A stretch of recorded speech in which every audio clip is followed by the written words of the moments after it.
Sports Limelight, episode 51. Good midnight, Drew. Well, hello, Bill. I'd like to dedicate this episode to Vince Coleman. You found an email this morning from me from 5 years ago in a search for something else, but that one came up. Yeah, I had no idea what you were talking about with Vince Coleman, so I had to look it up.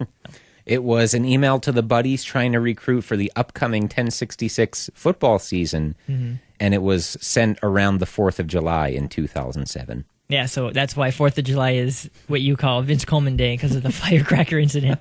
Oh, it's great to have such a bad memory, and reading an email from yourself 5 years ago is like brand new to you. It's a very odd feeling, but it's fun. I like it. I got some old emails coming at you, Bill, at the end of this week. Week 1 in the NFL, in the books, for the most part. Besides the obvious, which is both of our teams taking it on the chin, what stood out to you, Drew? Well, the most prominent thing that stood out to me was the Bills giving up 48 points to the Jets. Ouch. But as far as around the league, how about the Redskins beating the Saints in New Orleans? What a surprise. And RG3 sure looks dynamic. Right. Probably more impressive than Cam Newton's debut last year. Yeah. His was a loss, but he had like 400-some total yards and a couple touchdowns. So, yeah, I'm impressed. The Browns almost beat the Eagles. Yeah. And Andrew Luck's debut probably wasn't as good as he hoped, but... And, of course, Peyton Manning. That's right. Returning with a win against the Steelers. Yeah, I noticed that we mentioned last week how the Steelers were kind of a dark horse, or keep out for them.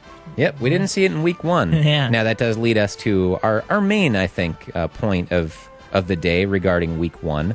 It's only one game, so that's good news if your team lost, or bad news if your team won. But to put it in perspective, let's look at last year, week 1. 5 playoff teams lost their first game. Saints, Falcons, Steelers, Broncos, and Super Bowl champion Giants. All right. 1 week doesn't make a season, and even if your team looks terrible, there's hope. Of course, things need to get better. In the Giants' case, it's the run blocking and the secondary. Right. And in the Bills' case, it's obviously defense.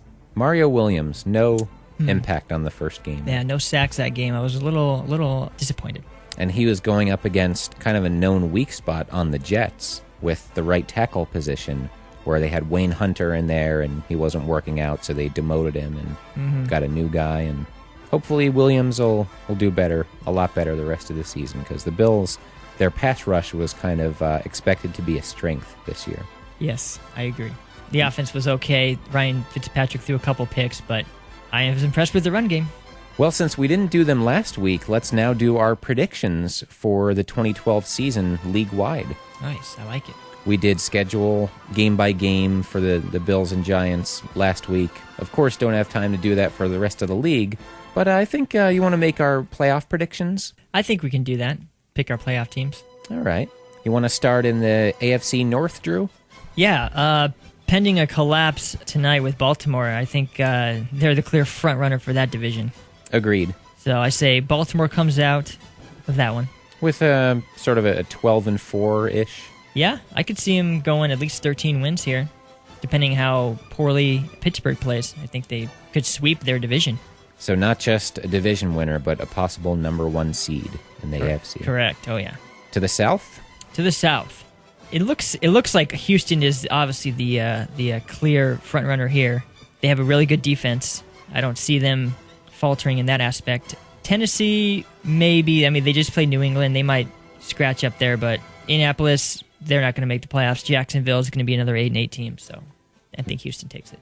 I agree with Houston as well, sort of by default. Some people are high on Tennessee, but yeah. I'm not buying them just yet. How about the AFC West? I have to like Denver with a healthy Manning, and he sure looked good last night. Yeah, even if it wasn't Manning, I'm not really impressed with the other teams right now. No. I know Oakland and San Diego haven't played yet, but Denver looked great on defense, holding Pittsburgh to 19 points. Yeah. So I think they come out on top as well. I want to say 10-6 for Denver. Yeah. Something around there. Maybe the biggest threat to them is the Chargers, and they're like 8-8, 9-7. Gotcha. Yeah. And now to the East. The Bills aren't going to do well. Oh, who's rubbing off on you?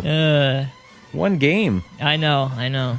Depending on how New York Jets play the week 2, if they continue to dominate, they could make a run for the first. I don't foresee New England faltering, but I think it could be a two-way battle, maybe 2 11-5 teams going at it. Wow, all right. I'm going to pick New England, kind of like last year where it was pretty clear. Yeah. Another type of 13-3 team. I think they'll get the number 1 seed over Baltimore. Okay. And who do you see as your wild cards?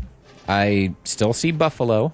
Not putting too much into week 1. Okay. And as we said last week, I love the AFC East schedule. Mm-hmm. So, like even New England playing the whole NFC West, you figure they should sweep that, maybe lose to the 49ers. Right. And, Buffalo the same. So, advantageous this year for AFC East teams, maybe over other divisional teams getting the wild card.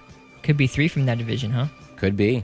Depending on how the Bengals respond after today, I'd like to pick them, but I think I'm going to have to go with Pittsburgh as the other wild card. Me too. I just don't see anybody else. Maybe I actually could see Oakland getting in there. They have a good run game.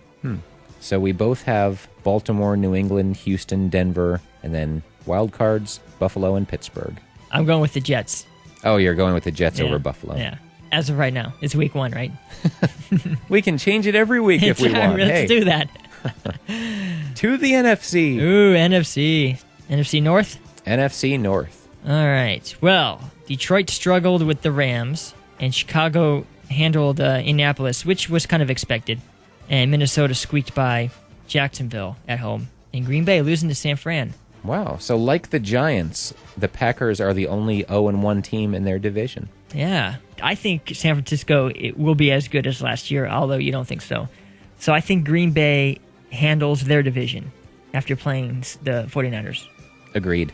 So, and I think Chicago might take the second spot over Detroit. I think they might be putting their pieces together and playing as they should. To the south? To the south. I've got Atlanta. Atlanta, yeah. They pretty much dominated against the Chiefs without even having a good run game. So if that even comes in, it's going to be lights out for them. Yeah, they seem on the verge. They've been so close so many times, and they have won the division a few times too. Right. But not saying they take a bigger step in the postseason, but in the regular season, they seem to have it figured out. Yeah, I can't wait for them to lose again in the first round. NFC West? St. Louis. No, I'm just kidding. I really don't see anybody but San Francisco here. Yeah, this is an easy one. 49ers. Yeah. They'll take a step back, according to me, but that's, go from 13-3 to 9-7 and still win that division pretty easily. Yeah. I think San Francisco wins at least 10 games. Cool. Now on to the sacred NFC East. All right, here's my true test of not putting much into week 1. Okay. I have the Giants winning the NFC East. Winning the NFC East. All right. Well, at 10-6. I like 10-6 for the Giants record, but I don't think it's good enough to win the NFC East. I think Washington or Dallas will come out on top. Ooh. I think Philadelphia struggling against Cleveland kind of showed who they usually are. So, Bill, who are your NFC wild cards? I do have the Eagles, not putting too much into struggling against the Browns. And the other one, I have the Saints.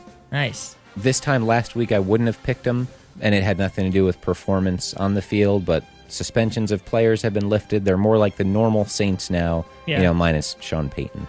Yeah. I don't think they're going to bounce back too easily from this loss here. I see the Giants taking the wild card. Whew, thank you. Your predictions are pretty good, so this means a lot to me. And I see the Bears. Bears making the playoffs. You and the super fans. That's right. The Bears. Now, are we looking at a minimum 8-peat here? Or? We're talking minimum 8-peat. So you've got Chicago and the Giants. Mm-hmm. Do you want to go even further and predict the playoffs, or save that for another time? Let's save that for another time, because I know all of these predictions are going to be wrong. It's more fun if you do it now in week 1, and then you can, laugh at it later. Okay. You be Neil Anderson and follow my Brad Muster lead. Perfect. Let's do it. I see a Harbaugh rematch in the Super Bowl. Oh, Ravens 49ers. I think the two losers of the championship games last year come back and win their conferences. So Harbaugh is a champion? Harbaugh Bowl. Yeah, I see Harbaugh Bowl, and I like San Francisco winning it all. Wow. So the The 49ers not only don't take a step back, they take a step forward. Yes, they are just like the cat in Paula Abdul's music video. 2 steps forward and 1 step back. I think they're more like the cat in the Olong Johnson video. They'll just stay in one place, and Jim Harbaugh will make a lot of noise. Oh, Long Johnson. I think he does a lot of Taylor Swifting. Do you care to pick your runner-up in each conference? I think the Falcons take another step forward and go to the conference championship. Ooh. Falcons, 49ers, and Ravens, Broncos. I see Broncos going that far Cool. with Manning. I'm going to go with Baltimore going to the Super Bowl in the AFC. They finally reached that next level. They've been so close so many times, Wow. in spite of Joe Flacco being their quarterback. Nice. Going with my pick, huh? I like it. They'll beat New England, Okay. so I'm with you on the AFC side with the winner.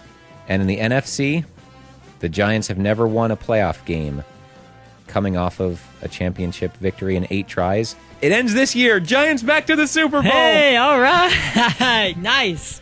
And a rematch. And they avenged their loss in Super Bowl 35 by beating the Ravens. Nice. Our Freaky Friday continues, Drew. Your optimism is in me.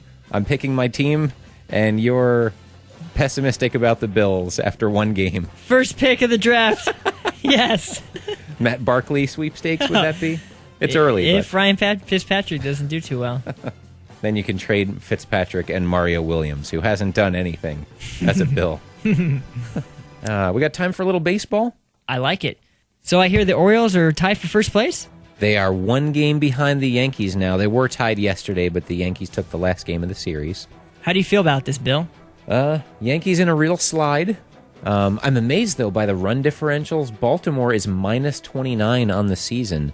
New York plus 93. So I've been, saying that when was it? May, we did the episode community themed, and I said the Yankees were Brited. Mm-hmm. And then for a while they did get hot, but since the All-Star break, kind of petered out again, have some injuries, so hope they can hold on. Hold on for one more day. Oh, see, things will go your way. I thought you were going to go with Yes, Hold On from 90125. I could have. I like that. Multiple hold on choices. Nice. Thanks, man. And your Atlanta Braves, 5.5 games behind the Nationals, but looking pretty good for that first wild card. Yeah, I'm not too worried about them. I'd like to see a Braves-Yankees rematch. That'd be cool. From what, 2000? From 96 and 99. 96, 99. That'd be nice. Yep. Third time could be a charm for the Braves in that case. Hopefully.